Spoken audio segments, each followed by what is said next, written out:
Just a quick video this morning just on what happened yesterday in the market, which I found quite interesting.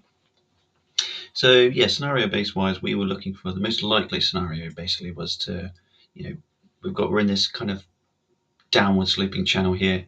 So this is the top of the range. This is kind of the bottom of the range here, and then after that we're in between these two big, this red line and this white line here, bigger ranges. But kind of zooming in, one of the scenarios that was possible was to keep going. So we broke out here. I wasn't particularly very confident that we were going to keep going, so I was erring on the short side. But I guess all the time with trading, you never know. You never know. So I didn't take any short positions on yesterday's trading.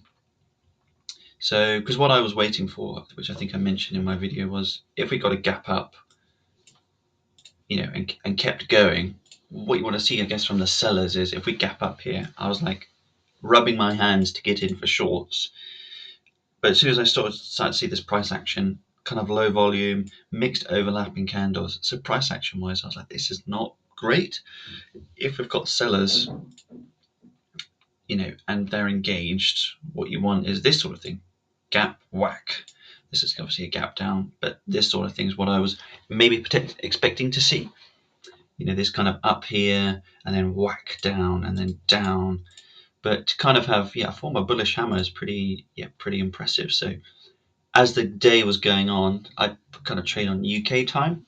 So I was watching this at work, and I just noticed that the sellers weren't really getting control, and buyers and sellers are kind of paired off here.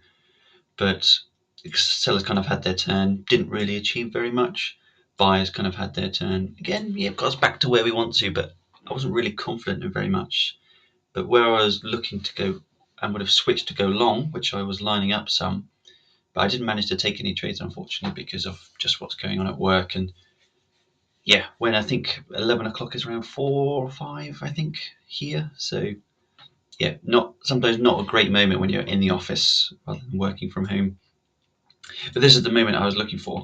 I was looking for, when did the bulls basically finally take control? So when I saw this VWAP test again, and this candle, which is in itself pretty good, really quite like that one, but I feel like that's the last gasp of the bears, like, oh, we couldn't get through the VWAP. And it's like, right, who's going to take over? It's the bulls. This candle's great. This is our confirmation candle, hold strong. You can even wait till it forms again here, but once we kind of get these candles here on the 5 minute, this is when we're off to the races. And you've got to switch to go long just for the day. Doesn't mean you have to take swing longs. I definitely wouldn't be taking swing longs because the upside is just not there, is it, to be honest? We're that much further until the all-time high. And again, was that volume great? Not really, to be honest. Not really. So these are some of my picks, my 3 picks I think that I had that I was looking at. But I didn't quite do my prep as much beforehand on the bull side anyway. But I think this is the same sort of candle from 1150, 1155. So that's where SPY we thought we'd maybe start taking trades. So these 3 I potentially would have entered. I think VST was my favorite. Sometimes I find it difficult to wait. When should you wait for a pullback, for a test of the VWAP?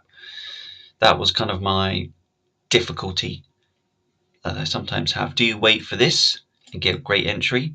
Bang. Quite nice from VST. But then other times, maybe not so much with INQ, maybe a little bit. You never really get a retest, and you kind of potentially miss a move if we kind of drift on higher. So this one, maybe a better example. The pullback never really quite happens.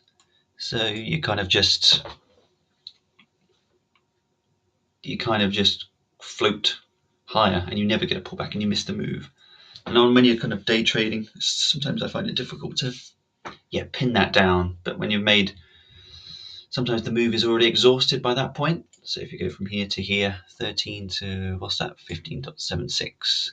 So that's like a $2 and a bit move, I suppose. And its ATR, its range is around that. So how much upside is left? That's also to take into consideration. So probably should have done a better job scanning, but that's what I thought of the market that day. I was watching it in pieces, but I didn't take any trades. I'm still leaning towards the bear side still. But we'll have to see what the next day kind of brings, because again, we're floating higher. Like, this is actually quite a big move, right? And it's on kind of volume, to be honest. So is there conviction there, or is there sellers just not kind of participating too much, waiting for maybe the right opportunity to hammer it down? And I think that next hammer down opportunity, I suppose, if they don't engage, is just wait for this to approach the all-time high. That's the next kind of phase that we're looking for. Obviously, inauguration with Trump was yesterday, so there's that stuff going on. And remember, this is a big bullish move. Like, look at that for a move, fantastic.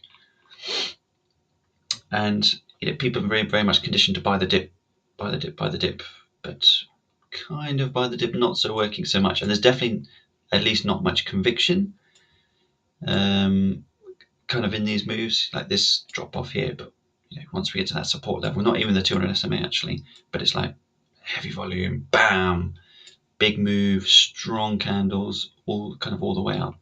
Whereas this big gappy action, we're straying from our kind of EMA levels as well. So how much is on the upside? Not too much. Would have taken a day trade, didn't, whatever. That's still going to look to the bear side, but yeah, might look for another opportunity for day trades today, but let's see.